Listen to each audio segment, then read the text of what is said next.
Magandang araw sa inyo mga banateros at eto na naman maghahatid tayo ng mainit na balita. Alam nyo po kasi meron po tayong nasagap na balita. Alam nyo po ba kung ano yun? Simpleng-simple lang oh. Alam mo nung may bumulong sa akin somewhere out there. Kasi daw meron daw bagong ano ngayon parang mission. Mission daw ang mga congressman. Ang buong house. Ang kanila daw mandato ngayon nag-meeting daw sila somewhere diyan sa may sa may Rojas. Nag-meeting daw sila diyan sa isang hotel. At ang kanila daw talagang mission ay pinaalala sa kanila na ang mission nila ay to destroy the Queen. Ako po, patay tayo diyan. Ano ibig sabihin ng to destroy the Queen? Kasi 'di ba meron sila, kung maaalala nyo, meron silang sinasabi na meron daw mission na keso save the Queen, may paganyan-ganyan sila. So tinumbasan daw nila yan na destroy the Queen. Para kanino? Para sa kanilang Panginoon. Pambihira talaga. Iba talaga ang level ng katarantaduhan nito mga to. Kasi nga daw alam mo na, nakikita nila. Kasi nagko-congratulate daw sa kanila yung mga ilang pinuno dyan at sinasabing, congratulations. Medyo bumabagsak ang rating ni BP Sara Duterte. Tuloy-tuloy lang natin yan, Kahit hindi na deliberation ng budget, pag-usapan pa rin natin hanggang ngayon ang budget. Hindi, pansinin ninyo tapos na po ang deliberation ng budget sa Kamara. Nasa Senado na nga Tapos 'di ba? Halos matapos na Talagang patapos na ho. Pero ang Kamara hindi pa po tumitigil. Hindi pa po sila tumitigil sa kapupuna dito sa confidential funds, sa DepEd, na dating pinamunuan ni BP Sara Duterte, yung confidential funds na kailan pa po? 2 years ago. Yung unang mga taon pa lamang ni BP Sara Duterte, yan pa po yung sinasabi nilang confidential funds. Wala na po yan. Hindi na ho yan na supposedly deliberation ng funds ngayong taon na ito. Wala naman na pong confidential funds. At isa pa, eto magtataka kayo. Hindi lang naman po ang opisina ni Vice President Sara Duterte ang may confidential funds. Okay? Marami pa pong iba pong departamento ang may confidential funds. As a matter of fact, even some LGUs may confidential funds. Napakarami pa pong iba. Ang tanong, bakit sinisingle out lang ang opisina ni BP Sara Duterte at ito po ay sinisilip? Nakasulat na nga po, confidential.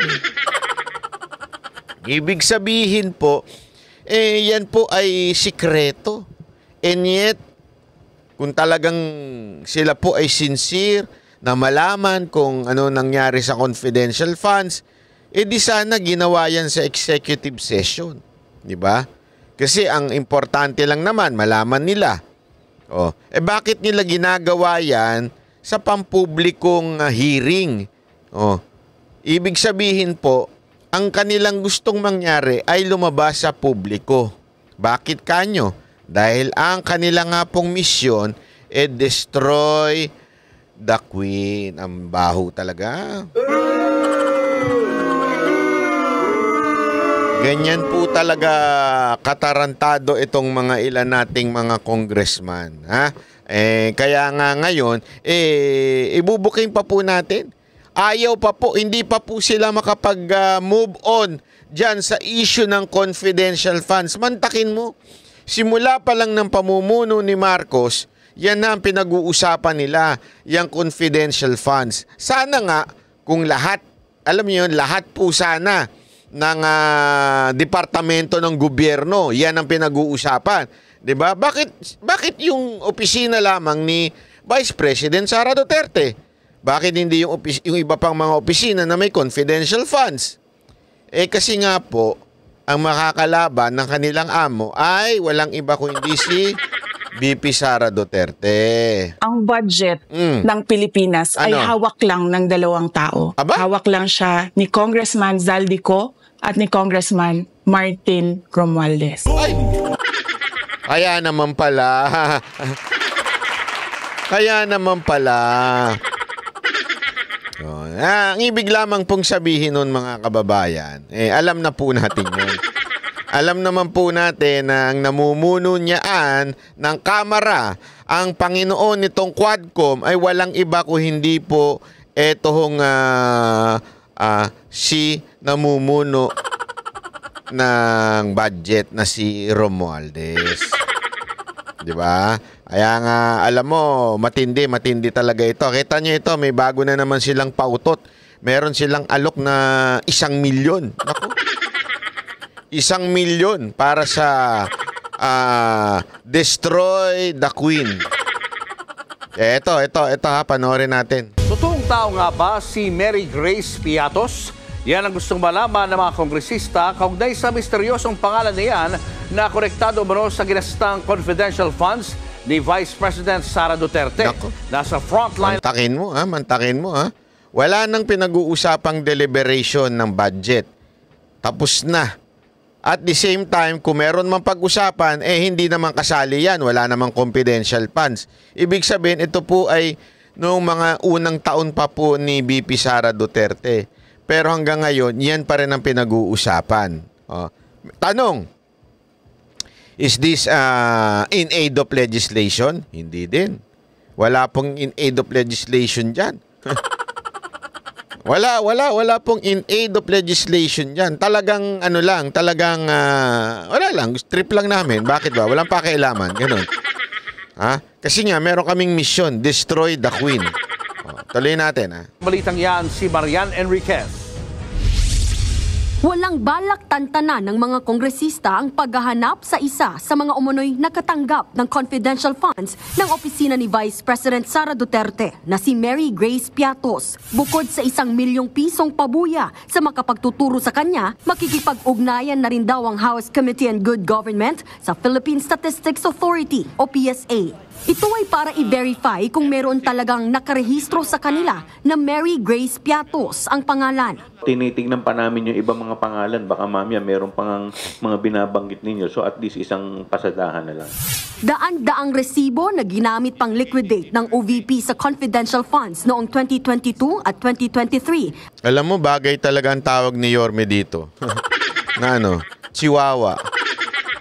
Hindi, si Yorme po tumawag nun, di po ako ha.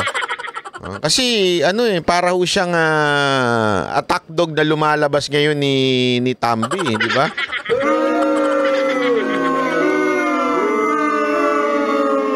Hindi, sa tingin ninyo? Ito lang naman sa tingin ko lang naman po pero parang ang talaga napag-utusan. Pero alam mo, pagkakarap naman si VP Sara Duterte, para naman po itong alam mo yun, parang tumitiklop naman. Tama, mali. Pero pagka ganyan, ang dami sinasabi.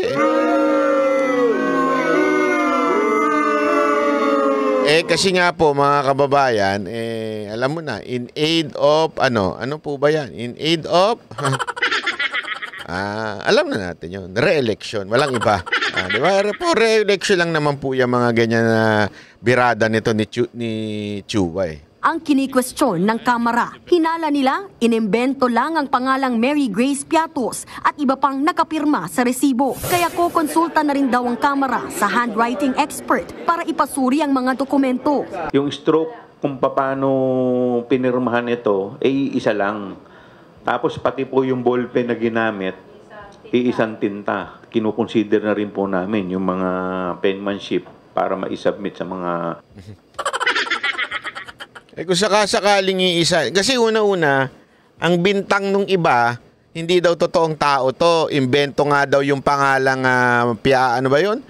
Mary Grace Piatos, kasi pangalan ng isang coffee shop at saka isang pagkain, di ba? Pero at the same time, ipinapasuri nila yung pirma. Yan, hindi mo maintindihan. Ano ba talaga? Expert witness. Ayon sa mga kongresista, mas madali sanang masasagot ang mga tanong nila kung dumadalo si VP Sara sa mga pagdinig. Sinabi na Dumalo naman dati ah. Ano ba sinabi niya? Deliberation yun. Sabi niya, I leave the budget to the House. Diba? Yun na naman sinabi niya eh. Kasi nga, ang budget ng Pilipinas ay hawak lang ng dalawang tao. Hawak lang siya ni Congressman Zaldico at ni Congressman Martin Romualdez. so yun, di ba, umattend naman siya dati, pero dahil nga sa hawak lang ng dalawang tao, pinabayaan na niya. Sabi niya, sige na, kayo nang bahala magdesisyon. Ano pa itong lintik na hearing na to? Tuloy natin. Wala tuloy. Ayan.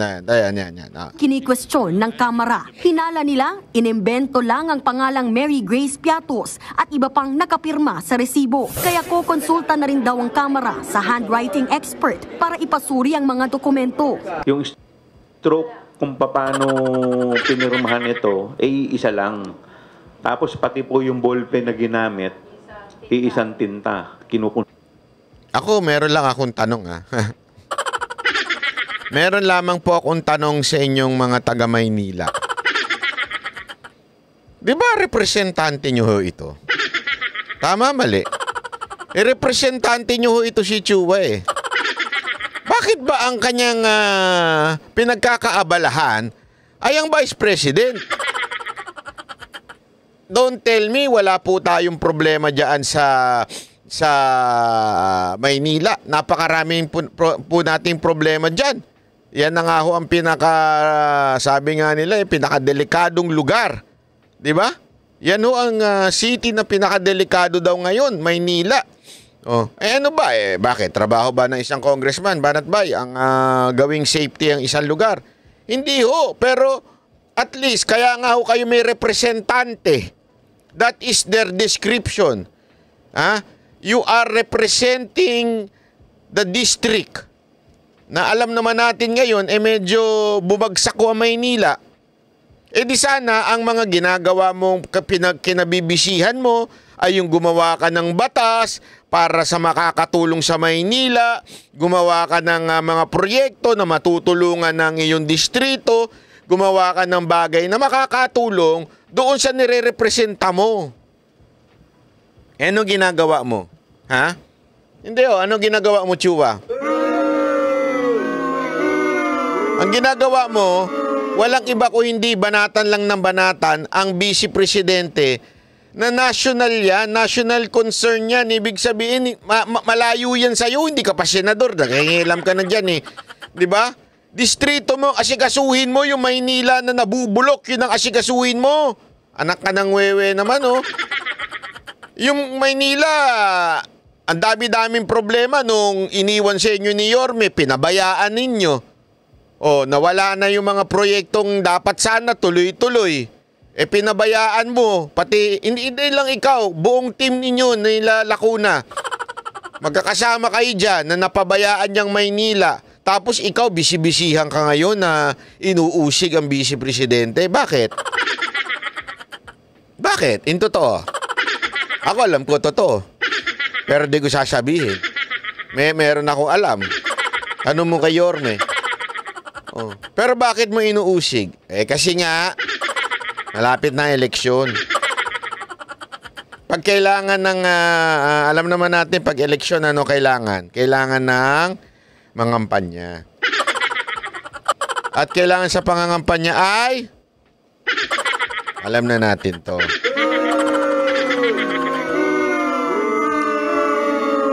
Kailangan mo ba ng suporta mula sa iyong amo?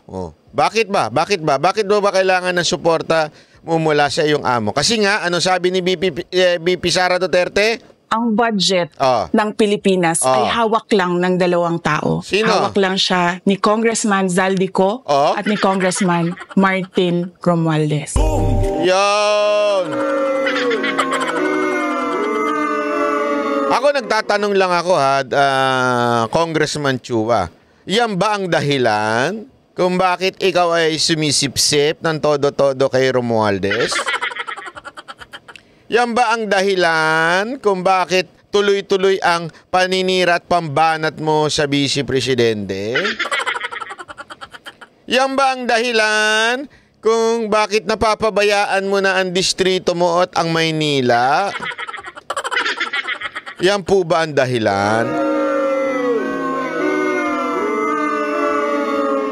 Ako, nagtatanong lang ako sa inyo mga kababayan. Gusto nyo ba na ganito na lang ang magiging congressman ninyo dyan sa Maynila? Wala nang inatupag kung hindi mamulitika, wala nang inatupag kung hindi pagsilbihan ng kanyang boss.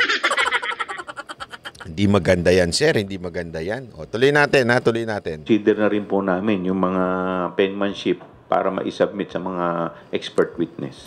Ayon sa mga kongresista, mas madali sanang masasagot ang mga tanong nila kung dumadalo si VP Sara sa mga pagdinig. Sinabi na kamakailan ng bise na wala na siyang balak humarap muli sa Kamara. Pero umaasa pa rin daw ang mga mambabatas na magbabago ang isip niya. Kahit may sworn affidavit siya, she loses her chance na mas mabigyang linaw yung mga issue na ito. Alam mo, hindi naman kasi yun ang purpose ninyo. Mabigyan ng linaw. Obvious naman ang purpose ninyo, madam. Ito, sagutin mo lang ako. Bakit confidential funds lang ni VP Sara Duterte ang ginaganyan nyo? Bakit hindi ninyo alam o alamin ang confidential funds ng iba pang mga departamento kung tama ba ang paggamit? Bakit confidential funds lang ng OBP ang inaalam ninyo kung paano nagamit? Bakit sinisingle out nyo ang opisina ni Vice President Sara Duterte? It is because alam naman natin na meron tayong ika nga, mission, destroy the Queen. Yun po ang totoo. And you want and expect na humarap pa sa inyo si VP Sara Duterte. In the first place, napaka-obvious naman. Tanga na lang ang magsasabi na ang ginagawa ninyo ay objective or in aid of legislation. Tanga lang ang magsasabi na may ganun na nangyayari. Madam. In aid of legislation pero pili lang ang iniimbestigahan ninyo. Opisina lang ni Vice President. Ano to? Ginagawa ninyong tanga ang taong bayan. Hindi ho lahat ng taong bayan tanso. Yung mga tanso, mga loyalista, tanga na talaga yan. Wala akong biro. Sila ho'y nagpakatanga na forever. Pero wag nyo pong itulad ang lahat ng tao sa mga tanso. Kung kaya naman niyang ipagtanggol ang sarili niya, she should come. Nakakuha na ng impormasyon ng House Committee on Good Government na nakauwi na ng Pilipinas mula Amerika ang Chief of Staff ni VP Sara na si Attorney Zulaika Lopez. Yun nga lang, wala pa raw kumpirmasyon kung dadalo ito bukas. Nagbabalita mula sa Frontline, Marian Enriquez, News 5. Oh, ayan. Ang hirap sa inyo pagkakaharap nyo naman. Tiklop naman kayo, di ba? Hindi, totoo. Marap naman dyan dati. Nung kaharap nyo, tumiklop naman kayo. Parang kayo din yung, yung tuwadkom eh. Na ang tatapang pag magsalita nung dumating si Duterte. Parang nagmukhang mga tuta kayo doon. Hindi, di ba? Yung una, ganun sila, para mga Rottweiler. Nung wala si Duterte, nung dumating si Duterte,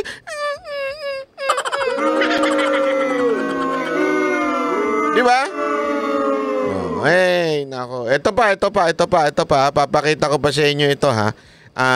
Kasi nga, dahil nga sa ang nangyari, dahil sa kagaguhan ng Kamara na tinapyasan ang budget ni VP Sara Duterte, ayan, marami ho ang nawalan ng trabaho. Ngayon, sinisisi pa nila si VP Sara Duterte. Iginiit ng ilang kongresista na walang ibang dapat sisihin kundi si Vice President Sara Duterte kung bakit malalagay sa alanganin ng trabaho ng nasa 200 empleyado ng Office of the Vice President. Sa gitna ito ng posibleng 1 bilyong pisong tapyas sa budget ng OVP na inaprubahan na ng Kamara. Sabi ni VP Sara, baka mawalan ng trabaho ang nasa 200 empleyado sa kanilang satellite offices kung matutuloy ito. Giit ng mga kongresista, responsibilidad ng bise na depensahan ang budget na hinihingi ng isang opisina. depensa ng budget? Paano dedepensa ng budget? Ginipit nyo na nga. Inipit nyo na nga yung budget at talagang tinanggalan nyo na ng confidential funds. Lahat ginawa nyo na para mapila yung ang opisina ni VP Sara Duterte. Tapos sasabihin nyo ngayon, dapat depensahan niya. Nakalimutan nyo ho ba na ano? Ito lang ho yun eh. Oh. Ang budget ng Pilipinas ay hawak lang ng 2 tao. Hawak lang siya ni Congressman Zaldico at ni Congressman Martin Romualdez.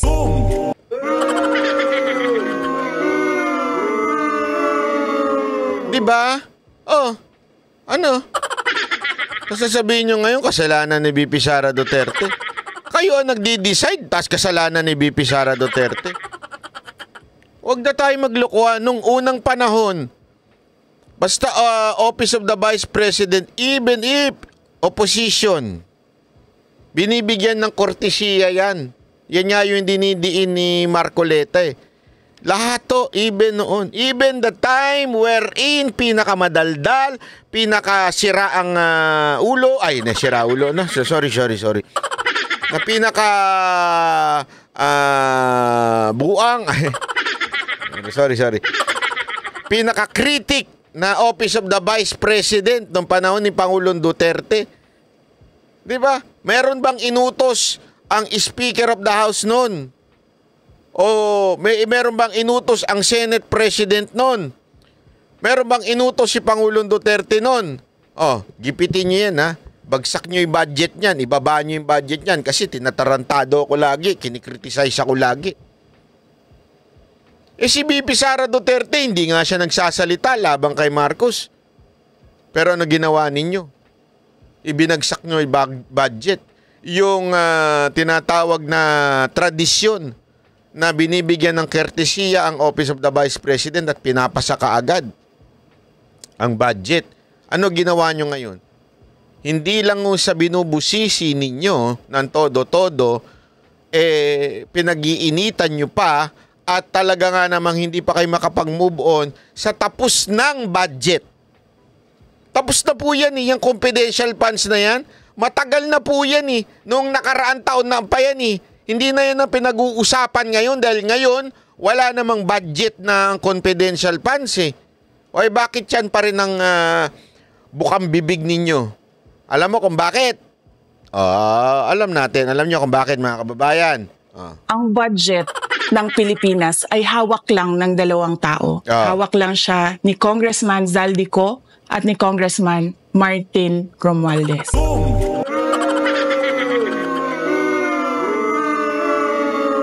Yun lang ang masasabi natin dito. Talaga nga naman simple lang naman siguro to. Hindi na natin kailangan ispellingin. Si VP Sara Duterte ang matinding makakalaban ni Romualdez. Na alam naman natin na grabe ho ang ambisyon, napaka-ambisyoso na maging presidente ng Pilipinas. Wala ho talagang amor Nagsubok magpakamasa, ano nangyari?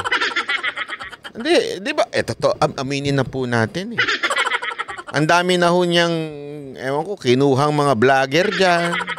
May gago pa. Totoo, di ba? Tapos na umangat ba yung kanyang ratings? Hindi, nasayang lang yung pagkuha niya sa mga vlogger na gago. Kasi kukuha lang naman din siya ng vlogger, yung gago pa. Tama, mali. Hindi lang kasi gago po yun Mahina pa utak nun. Walang alam sa politika, nakikisawsaw. Tatanga-tanga sa politika, nakikisawsaw yung vlogger na yun. Diba? Totoo naman, aminin na natin. Walang alam, tanga. Mantakin mo, aminin niyang bayaran siya. Apakatanga, di ba? Akala niya kasi, makakapunto sa kanya yun dahil, ako pinakamatindi ang bayad na, na vlogger. Ang tanga-tanga. Napaka-importante, pag ikaw ay isang political vlogger, napaka-importante ng credibility. So that people would listen to you. So that people will believe you. Tanga ka ba? Aaminin mo na bayad ka? Apaka-bobo mo naman. Doon ka na lang, awayin mo na lang sila rin doon. Doon, pwede ka. Magsama-sama kayo doon. Hindi ka bagay sa politika, Brad. Hindi ka bagay. Ang dapat sa'yo, doon ka lang sa mga katsipan. Dahil bagay sa'yo, dahil ang chip po ng utak mo. Utak mo, utak biya. Anyway, eto na nga. So, ito po yung sinasabi niya na dapat daw ipinagtanggol ang budget. Hindi ho. Hindi ho. Alam ho natin lahat yan. Tradisyon na ho yan. Ibinibigay ho ang courtesya sa Office of the Vice President. Bakit hindi ninyo binigay yun? At hanggang ngayon, hindi pa kayo makapag-move on. Kasi nga po, yung amo ninyo, walang kaamor-amor sa masa, talagang ang bagsak na bagsak ang ratings, sinusubukan ninyong iangat ang ratings para sa 2028 na paglaban niya kay BP Sara Duterte. Walang amor eh. Ito lang walang biro. Sa sobrang tinding walang amor, sumubok magpakamasa, ano nangyari? Nagmukhang tanga lang eh. Nagmukhang sintu-sinto. Gumaganong-ganon. Hindi, di ba? Aminin po natin. Dahil sa walang kaamor-amor, nag-try magpakamasa, ginamit yung hindi ma-pronounce na maayos. Ano ba? Hindi, yun yung totoo. Aminin ho natin. Nagpakamasa eh. Kunwari, pinagtawanan lang eh. Simple-simpleng, ganun eh. Anak ng wewe naman, Brad. Anong klase yan? Kaya, alam mo, no wonder. Ang init ng ulo nun. Nagre-reflect yun sa mga bata niya. Bata niya sila Paduano. Bata niyang si Abante. Bata niyang mga Makatae Black. Na ang init-init ng ulo. Paragi na lang mainit. Kasi nga, ang baba ng ratings. Mantakin mo araw-araw ng sinisiraan si BP Sara Duterte. May mission destroy the queen na. And yet, hindi naman umaangat yung ratings niya. Kung ako talaga, iinit ang ulo ko dun eh. Mantakin mo, limpak-limpak na salapi ng nauubos. Diba? Sa ayuda. Kung saan-saan, sabi nga ni Pulong Duterte, pati daw sa pag-attend ng hearing, may nangyayaring bigayan, di umano. Mantakin mo, nauubos na pera mo. Budget mo, nauubos na. Tapos, ganun lang ang ang resulta, hindi umaangat ang ratings, di ba? Talagang nakakainit ng ulo yun. Hindi, totoo po. Naghahabol eh. Naghahabol na talaga kasi, mantakin mo, hanggang ngayon. Ito, isipin nyo na ito mga kababayan. Sobra nilang idinidiin si BP Sara Duterte. Sobrang nilang idinidiin si Pangulong Duterte para masira talaga ang mga Duterte. Pinag-iinitan, sinisiraan si Senator Bongo, sinisiraan si Senator Bato. Pero ano nangyari? Lumalabas yung katotohanan. Bumebuelta ho sa kanila ang lahat ng kanilang paninira. Out of the blue, tinan mo may umamin na tinuturuan silang magsalita laban sa mga Duterte. Pinipilit basahin ng script. Di ba ang laking kahihiyan po nun? Hindi, isipin nyo na mabuti yun. Ang laking kahihiyan po nun. Nasabihin nung isang kernel, sandali, tinuturuan nyo lang akong magsalita laban sa Eto, pinapabasa nyo lang sa akin to para lang masira ang mga Duterte. Hindi ba malaking kahihiyan yun? Doon pa lang, malalaman mo na totoo talaga yung mission destroy the queen. Di ba? Ay, nako. Beses namin, ilang beses siyang inimbitahan, hindi siya umattend, hindi siya pumunta para i-justify yung kanyang budget. In the first place, kung ginustify niya yung budget niya at inayos niya yung paggamit ng pondo ng pamahalaan, walang mawawala ng trabaho.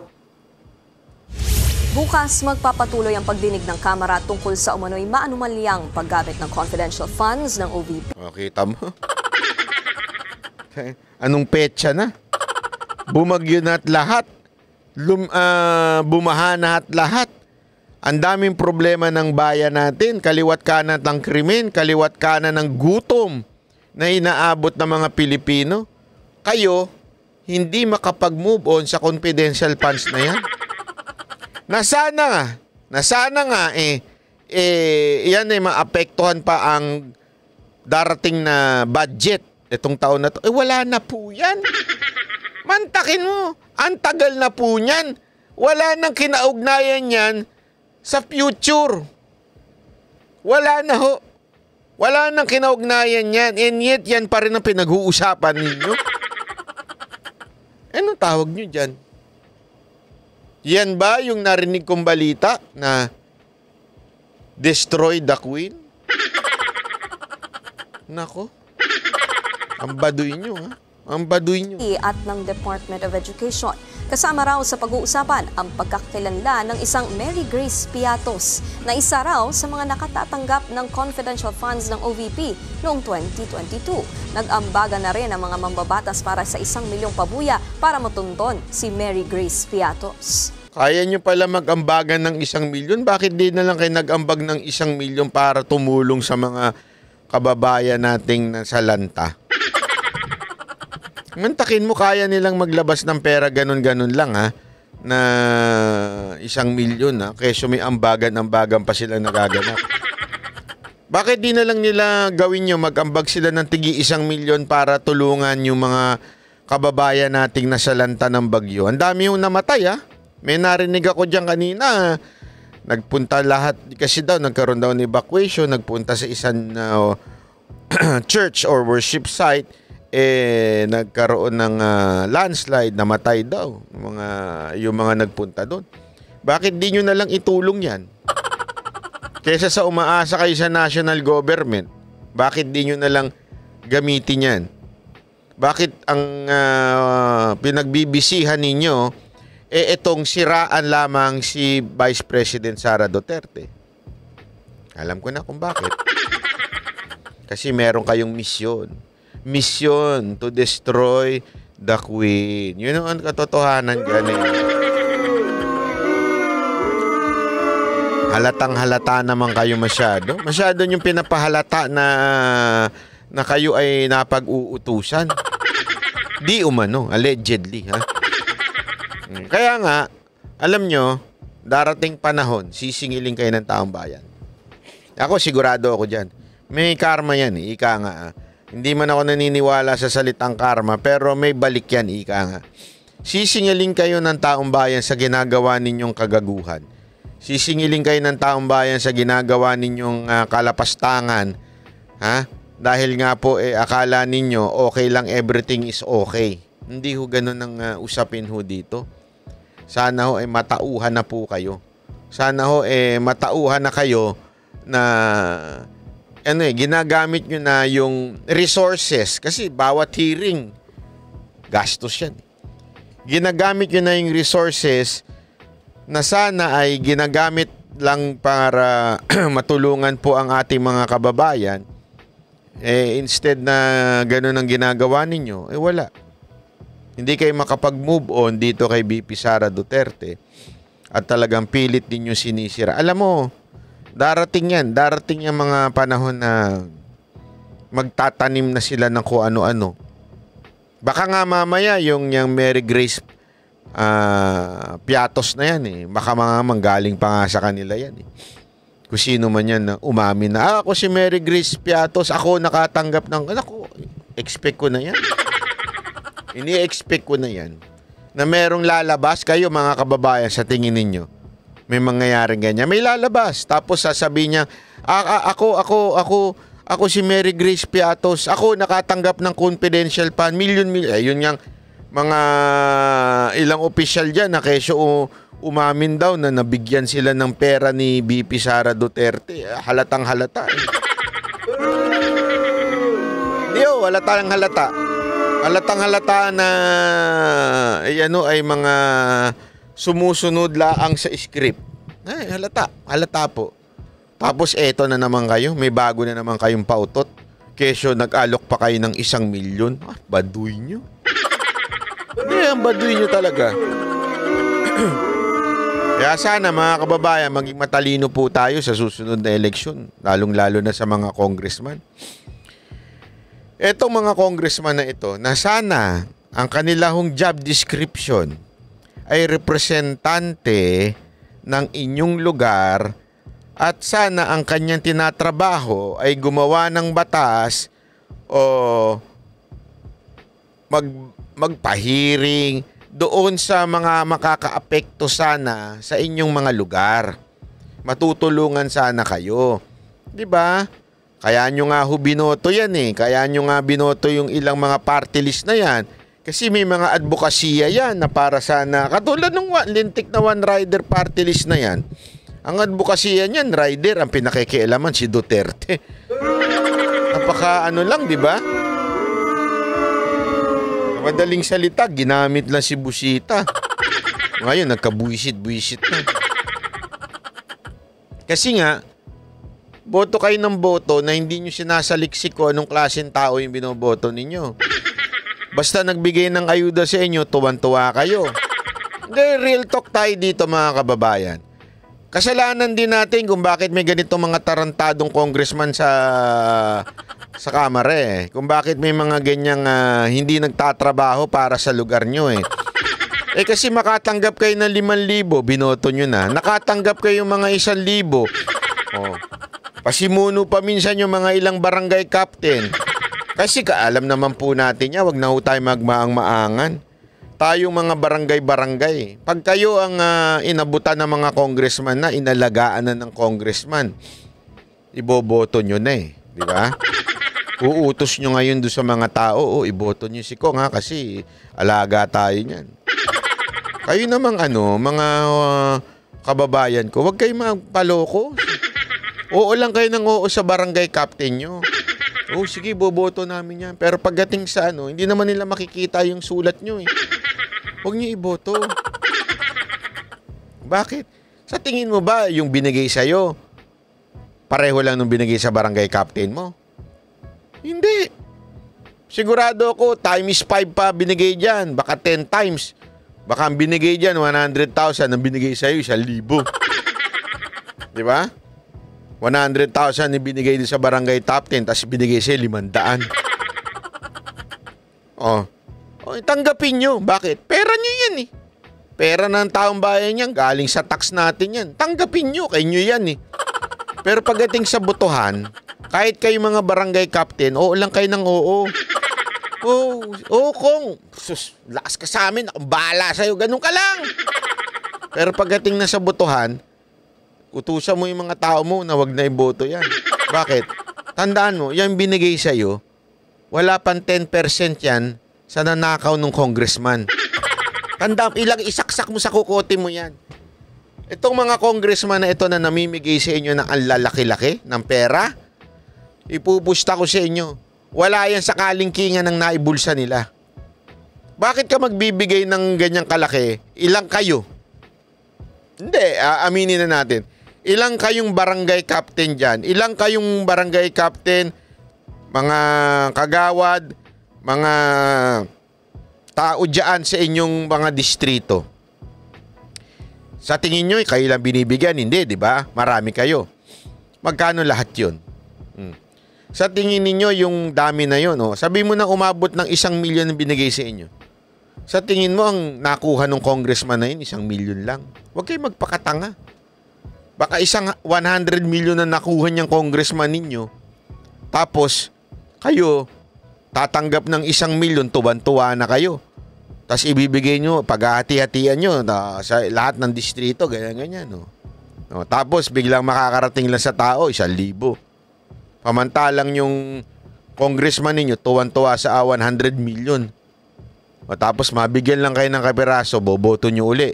Makakatanggap na naman siya ng 100 million. Eh di anong sinong tanga doon? Eh di kayo.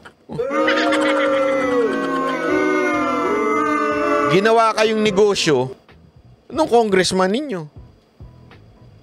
Anong ibig ko lang sabihin? Simple lang mga kababayan.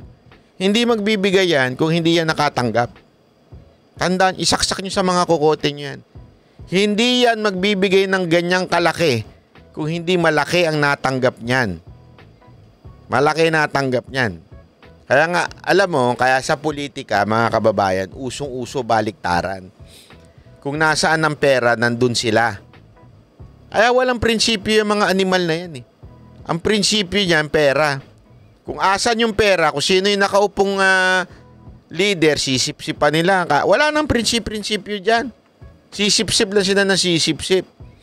Tapos kayo, di tuwan-tuwa naman kayo kasi nakakatanggap din kayo. O hindi nyo alam, ang tindi pala ng binubulsa ng mga congressman ninyo. Kaya nga, ang akin, maging mauta kayo. Tanggapin nyo. Umuo lang kayo na umuo. Sabihin nyo, sige kong, kami bahala sa iyo. Pero pagdating ng eleksyon, doon talaga sa taong naninilbihan sa inyo at talagang hindi naninilbihan through bigayan ng ayuda. That's not service. That's not the description of a congressman magbigay ng ayuda. Hindi. Ang tunay na nagbibigay sa inyo ng tulong, trabaho, nagbibigay sa inyo ng tamang batas, tamang pagtulong, hindi yung namimigay lang ng pera, lalong-lalo na pagdating ng kampanya. Pag kayo ganun, kasalanan nyo rin kung bakit ganito bayan natin. Remember, kaya nagkakaloko-loko ang bayan natin. Tandaan ninyo, yung mga binoto ninyong congressman, sila nagbabalagkas ng mga batas na nakakaapekto sa buong bansa, hindi lang sa inyo. So kung gago yan, katulad ngayon, napakaraming gago ngayon na mga mambabatas na walang ginawa kung hindi siraan lang ang mga Duterte, hindi nagtatrabaho para bumaba ang presyo ng bilihin, para maging safety ang ating mga komunidad. Hindi ko sila nagtatrabaho dyan eh. What do you expect O ngayon nga ako, eto tanong ko meron ako napanood na balita. Bukas siguro pag-usapan natin yan. May napanood akong balita na nagsaksakan lang sa loob ng kotse na nakaparada dyan sa Maynila. I mean, there are a lot of problems in our country. More than the lintik na confidential funds na yan. Bakit kanyo? Yung confidential funds tapos na yan eh. Ilang taon na yan eh.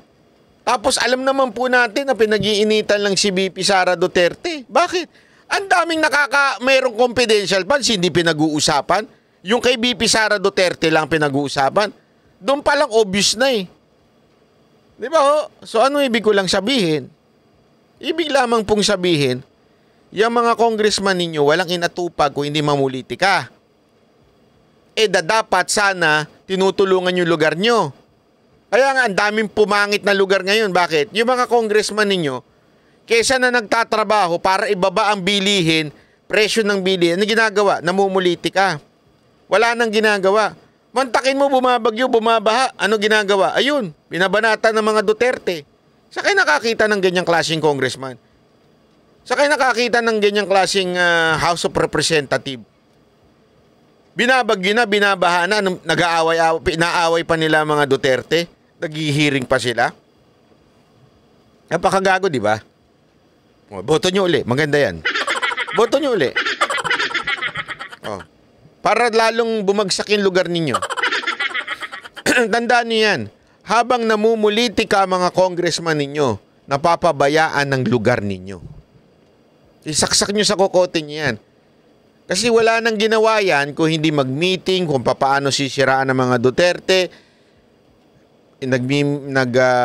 uusap-usap, baka nagpa-party pa habang sumisingot yung iba, para lamang mabuo ang kwento at masiraan ng mga Duterte.